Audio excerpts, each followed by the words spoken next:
Hi guys, welcome to How to Solutions YouTube channel. In today's video, I'm going to show you how you can fix Instagram story not showing. Before getting into this video, must subscribe to our YouTube channel and click on the bell icon.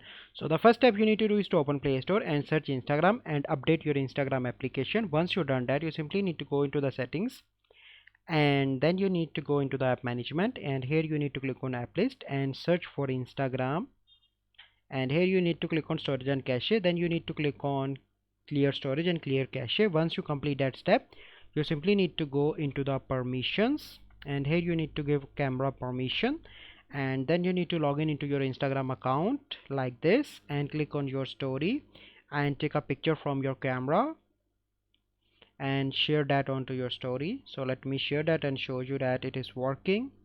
So it will take few seconds, then you need to click on turn. So let me show you that. So here you can see that. I hope you find this video helpful. If you find this video helpful, must like this video, subscribe to our YouTube channel for future videos. We'll see you in the next video. Thank you, have a good day.